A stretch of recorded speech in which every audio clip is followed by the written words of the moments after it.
Hi everyone, and welcome to a bit of a different sort of midweek edition of On the Whistle. So if you're looking for some chat about the Wolves game and looking ahead to Chelsea this weekend, obviously you can go back on the channel. We've got On the Whistle from last Sunday and also the Raw podcast earlier this week where we broke down the Wolves game in detail and actually spent quite a bit of time looking ahead at Chelsea. This video is something a little bit different. So it's something I've been meaning to do for a little while really. It's I guess a kind of amalgamation of a couple of pieces I wrote on the Sunderland Echo over the last couple of weeks, and I'll leave the links in the bio of this video. So if you're interested in a bit more detail and reading the written versions, then they'll be there for you. There's something that kind of started really with the departure of Stuart Harvey, who was Sunderland's head of recruitment, which I think was announced about a fortnight ago. A lot of kind of interest, I think, from supporters and a lot of questions I was being asked about this because recruitment clearly is something that for a period of time Sunderland have actually been doing very well. And it's something that they've been really successful at. And I guess kind of thinking about that departure, why it's happened, what it means, also kind of got me thinking about the way that actually Sunderland is a club that has changed a hell of a lot over the last 12 months. We've debated and discussed it over the kind of last couple of months, mostly about on the pitch, the way this incredible summer transfer window has completely transformed the team, the way there's been so much change in personnel. And actually that's something that's mirrored off the pitch as well. It's not just in recruitment where there's been significant changes happening, not just over the last few months since promotion either, actually over the last kind of 12 to 18 months. I obviously spend, as you know, quite a bit of time around the club, and it has been really interesting to see that there's been a really significant amount of change. And so I wrote those two pieces and I thought it would be interesting. I thought it might be something that people are interested in. Hopefully that's not a misjudgment, but I just wanted to talk a little bit about how the club is changing and maybe some of who the kind of key new figures are. Some of them you'll be very aware of, and maybe some of them have gone a little bit under the radar. And also, I guess, kind of throwing it forward a little bit as well as to how Sunderland, I think, will keep changing moving forward as hopefully it kind of stabilises at Premier League level. So I guess the obvious place to start is with Stuart Harvey, because as I mentioned, this is a guy whose work widely regarded, clearly, leaves a significant legacy in terms of the teams that he built, both in League One and the Championship. I think also an important part of this summer's recruitment, because we'll get on to the impact in the arrival of Florent Gasolfi in a little bit, which is a really key part of the story and some of the connections and some of the networks he opened up for recruitment. But it's also really worth pointing out that the speed with which Sunderland started their summer transfer window after the sale of Joe Bellingham to Borussia Dortmund highlighted the fact that a lot of preparation had already been done, and Sunderland had actually been for a while planning targets who they might look to move for if they got promoted to the Premier League. There are quite a few examples of this. You only have to kind of look in the early stages of the window, Habib Diarra being one, but a big one being Noah Siddiqui. He was actually a long-term target who the existing recruitment staff had identified a long time ago as a high potential player who someone could sign if they won promotion.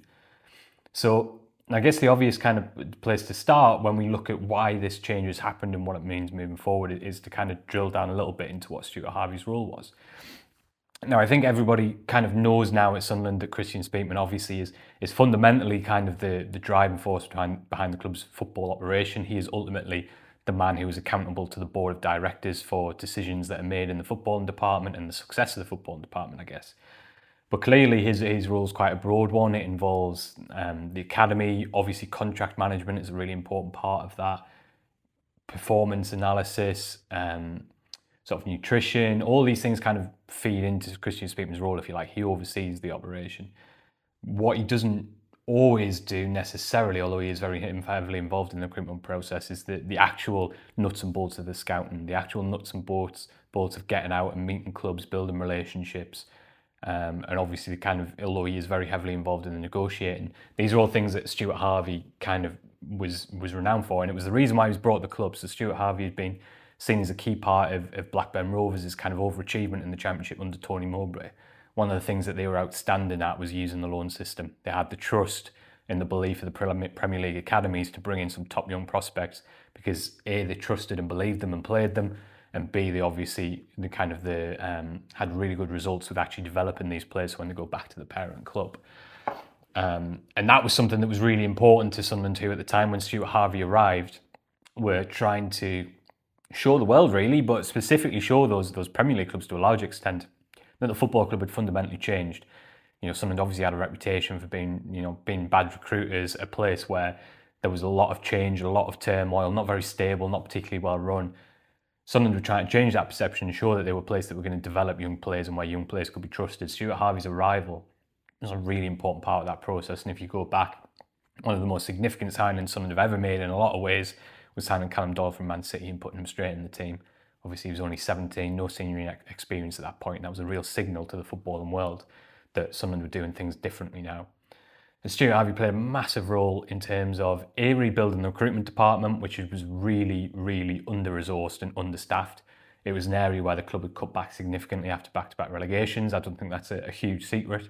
And so Stuart Harvey had to kind of use his knowledge of how things worked at Blackburn and in previous roles to rebuild that department, but rebuild Sunderland's almost database, if you like, making it a modern recruitment department that properly used data and analysis. That was a huge part of it. But a lot of what Stuart did was actually the really traditional kind of scouting role, getting out on the road, meeting clubs, building relationships with clubs, building relationships with agents, building relationships with players and families, a really, really underrated part of the role. And that was something that he did for a couple of years, really, and had huge success in that role as ever. There were some misses, some transfers that didn't work out. I think that's always something that's going to happen. I think especially in the early years when Sunderland were recruiting from abroad, because their budget wasn't massive compared to their rivals, they had to take bigger gambles, I think, and that is something that didn't always work. But an incredible legacy, really, that Stuart Harvey left. If you look at the signings he made, particularly in those first kind of 3 transfer windows after he arrived, that was the bedrock of the team that would win 2 promotions from League One to the Premier League in a very, very short space of time. So an incredible operator, and it was interesting after his departure, and from what I understand, it appears to be the case because he hasn't gone straight to another club. There's no kind of other job lined up, if you like. One of the observations that was made from me from someone in the game was that that Stuart's phone will be ringing off the hook because having done well at Blackburn and now taking that forward into his role at Sunderland, he's someone that the clubs are going to be desperate to hire because his relationships are really kind of strong, and kind of the proof is in the pudding really with the work he's done. So I think it's really interesting to then ask the question of, well, okay, if someone has been so successful, if someone has done so well, then why is he kind of leaving? And I mean, the first thing to say is that it is a risk if you have a system and a department that's working well. It's obviously a gamble to kind of change course, and only time will tell whether someone had made the right decision. But I think the Ghisolfi arrival is the start of this department being restructured.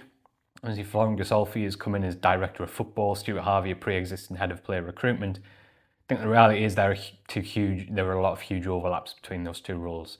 So a lot of the things that Ghisolfi will be doing will be overseeing that recruitment department. Obviously, he'll be doing that in conjunction with Christian Speakman, the sporting director.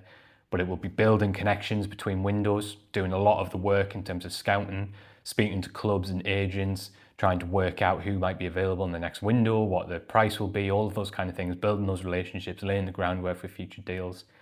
These are all roles that Florent Ghisolfi is incredibly hands-on with. I think that's one of the strongest things when you speak to people who kind of know how something works and how the recruitment department works, is that Ghisolfi is really hands-on. And so I think there was inevitable that there would be changes, and I think it's really difficult when you have a pre-existing role that then starts to change quite a lot in quite a quick period of time. I think some element of change is probably probably likely, and I think that while it kind of was a little bit, the announcement came out of the blue, don't think it was a huge surprise to people at Sunderland, not necessarily in the game either, because I think there was kind of a feeling that Sunderland were doing things a bit differently. And I asked Régis Lebris about it in his pre-match press conference last week, and obviously it's not his department, so not something that he would massively discuss or have a huge say in, but he did kind of make the point that it's not about individuals, it's certainly not about Stuart Harvey, this is about Sunderland changing their organisation. And I think what's very clear is that Florent Ghisolfi is now going to be the head of that department, and I expect there will be more appointments to that because it will be restructured. But I think there's a little bit, that kind of period of change is kind of inevitable, and I think the feeling that Sunderland's hierarchy have, certainly the owner Kirill Dreyfus, is that Ghisolfi is someone whose connections and his network and his kind of experience of working at clubs that have played in Europe, top level European clubs, is what kind of Sunderland needs for the next stage of its development. It's a really kind of ruthless decision in a lot of ways, and it is one that comes with some risk, and it'll be interesting to kind of see how we reflect on this in 2-3 years' time, this decision. But I think what I would probably say is this reflects kind of how prominent a figure Ghisolfi has become since his arrival at the club.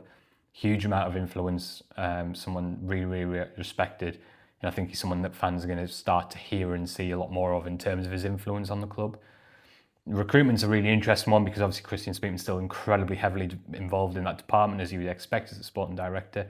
It's also fair to say that one of the interesting changes over the last 18 months, couple of years really, is that Régis Lebris is much more involved in this than previous head coaches probably have been. I think that's kind of a lesson that Sunderland have learned from some of the friction of the previous eras. And it's also kind of, I guess, a position that Lebris has earned through his connections. Obviously, you look at players like Wilson Isidore, who he nearly signed when he was at Lorient, and that obviously gave him the opportunity to do so again at Sunderland. Enzo Lefebvre, obviously a player he knew really well, he brought him from Roma. But also I think the respect and the kind of power, if you like, that he's earned from his own success within the building also means he has a significant role in recruitment. Now, that's not in negotiation or even identifying players necessarily. He is still one of the last people to get involved. He comes in once targets have kind of been established and gives his own view on it. But I think he has a prominence that maybe his predecessors didn't quite have, and I think that's a lesson that Sunderland have learned about the importance of that kind of like collaboration across the board. So I do think recruitment is a department where Gisolfi's influence now is big and is going to continue to grow. Now, I wouldn't be surprised if new appointments we hear about in the next few months to that department, but under different roles to Stuart Harvey. I don't think like there'll be a new head of player recruitment, if that makes sense, because hopefully what I've managed to get across here in that changing department is that is probably a role that doesn't necessarily exist as much in this current structure, because as director of football, I think Florent Gisolfi will kind of assume a lot of that responsibility himself. But I thought was really interesting is that, as I said, it's not just recruitment that's changing. There's a huge kind of scale of change right across the club. Boardroom level, hasn't been a massive amount of change, but you may remember that in the summer that David Jones stepped down. So David Jones, obviously of Sky Sports fame, had previously been on the board as a non-exec director at Oxford a good few years back, but that was kind of why he was brought into the club in the League One era. Sunderland at that time felt that he could be a really strong voice in the board because he obviously, as a fan, he knew and understood the club, but also because he could bring an understanding of what football club should look like, what a successful football club should look like, and a really good kind of contacts book as well. And I think the feeling in the summer that David Jones had was that the club had changed so much. It was so much better resourced, so much better staffed, that I think it was probably time after a really successful period and when Sunderland moved back into the Premier League, that it was time for him to kind of step back. And I think that's why you saw him kind of step back from the board. But generally speaking, the board remains kind of as it was with Kirill Louis-Dreyfus, obviously the majority shareholder and the chairman. The vast majority of the board have very close connections to Louis-Dreyfus, either through long-standing business connections or through kind of the family. And so that's clearly, Kirill is a really, really hands-on owner, and that remains the case. Someone who's, as we know, can be really involved in not recruitment in terms of selecting players. That he obviously leads to the football department, but he can kind of speak to players, as we saw with the Granit Xhaka deal. He was really influential in that. And we're also seeing off the pitch, Sunderland is a club that's really changing significantly, which you would expect. As with the football department, it has gone from League One to the Premier League in an incredibly short space of time, actually. And that has meant that there's had to be a huge amount of investment in building out the kind of structures on and off the pitch. David Bruce, obviously a really, really significant figure who you'll have known and seen quite a lot of. So David is being kind of promoted from the initial role that he came to the club as, when he brought a lot of expertise in terms of marketing and business strategy from his work in the MLS. After Steve Davison's departure, David assumed the role of Chief Business Officer, and he's been influential in a lot of the changes that we've seen. So driving the deal with Hummel, driving the deal with Fanatics, driving the deal with the Delaware North, who've taken over the running of the concourses. All really, really significant long-term deals that we've definitely seen some really, really positive impacts in terms of, I think, how good the kits have been and sort of the attention to detail from Hummel. Financially, it's going to be something really interesting to look at in the next few years in terms of how much the club has benefited financially from those deals, and that's something we'll be looking at very closely. So, a really, really key figure, David Bruce, in terms of driving that off-pitch stuff, but it's also a department that's changed significantly over the last few years. So you've had Paul Kingsmore, who's come into that kind of executive team off the pitch from Chelsea. Ashley Pedden is Chief Commercial Officer. But another really interesting appointment is Mike Papadimitriou, who came in quite recently as Chief Financial Officer, who is someone I gather has a lot of influence behind the scenes in terms of the business financial operations. Now, he's someone who's really well known to Kirill Louis-Dreyfus and Juan Sartori because he works for the Beer Sports Group, which I don't know how much kind of people know about this, but Be a Sports Group is essentially a company that manages Kira Louis-Dreyfus and Wan Sartori's other business interests. So as well as investing in Sunderland, they also invest in World Supercross. They recently invested in a rugby sevens competition. There has been some suggestions in the past that they might be looking to add other football clubs to the network, but that's something that's never really materialised and has gone very quiet in recent times. So I don't know if that's something that's kind of fallen by the wayside or something that we'll see. But that's a kind of, they're very much looking beyond Sunderland as well in terms of their sport and business interests. And Mike Papadimitriou is someone who they've brought in and has significant kind of influence and responsibilities in Sunderland on top of his work within that wider Be a Sports Group. So yeah, I'm trying to get across really how the club is changing and I guess growing kind of bigger in its reach and its ambition and its scope. And the last little sort of bit that I thought I would look at was actually the first team environment as well, because that's something where there's been a massive amount of change from kind of observing it closely over the last year or so. Probably a process that obviously is largely forced by promotion, but actually started with Mike Dodds leaving to go and be head coach at Wycombe Wanderers. Which was a really, really significant change behind the scenes, because I think everyone's aware how influential Mike Dodds was as a coach and the kind of scale of influence that he had within that group. So initially, Sunderland obviously turned to Pedro Ribeiro, who had increased responsibilities. But Ribeiro's role began to change over the summer when Sunderland appointed Luciano Vulcano, who a really, really interesting guy who actually was studying to be an architect when he decided that he wanted to kind of pursue his dream of working in football and working in coaching. Really steadily kind of worked his way up and got a huge break, I guess, when he started working closely with Stefano Pioli, who saw a lot of talent in him, gave him a lot of invested a lot in him in terms of his responsibilities. And someone who's arrived as Sunderland's assistant head coach now with a really impressive CV, having worked at Fiorentina, both Milan clubs. It was interesting you could tell straight away from the summer that Vulcano was a guy with real influence, already as someone that Lebris trusts really closely, works really well with, and gives a lot of responsibility to.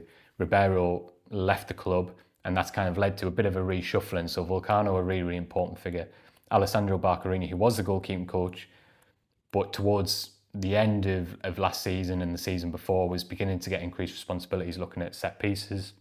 So his role has evolved. He's now looks a lot at individual development. So that's monitoring, away from the matches and the day-to-day things. So it's working closely with players on areas of the game where they can improve for the long term. And so Neil Cutler's come in as goalkeeping coach, really experienced Premier League coach, very highly rated, and has made a real impact behind the scenes. Michael Proctor's still there as coach. But there has been a lot of investment. So James Brain has also come in as a specialist set-piece coach, which is something that I think we're starting to see sort of really come into its own so far this season. Because Sunderland's, yes, it's partially because of the players they've added, but their set-piece threat has grown massively. So I think that's a department where there's a huge amount of change. Another really significant appointment as head of first team performance was Shad Forsyth, who'd worked at Arsenal, Borussia Dortmund, someone who I know a lot of the players credit with really helping them get ready for the rigours of the Premier League. Obviously the most significant voice and kind of person in that department is Lebris in terms of leading first team and training. One of the things that I like most about Lebris, and I think you can kind of reflected in the coaching team that I've just been talking about, is it's really, really eclectic. And that's because he's not someone who tries to work with people who kind of already knows really well. He's always trying to add people from different backgrounds, different experiences, who'll bring different points of views and can challenge his way of working as well. Something that I've always really admired about Lebris, and this summer just underlines it. So yeah, I've been talking for quite a while. I hope it wasn't too dry. I was kind of hoping that I could maybe put some names on your radar that you might not know too much about, and just kind of tell the broader story of how Sunderland is how the investment that we've seen on the pitch is actually being mirrored off the pitch. And clearly, Christian Speakman has, especially over the summer when there was a lot of investment in the facilities at the Academy of Light to get them ready for Premier League and what have you, massive figure in that, and remains very, very much a prominent figure for all the work he's done. But I think, we're seeing that kind of Florent Grisholfi have a huge role across the club, but especially in recruitment.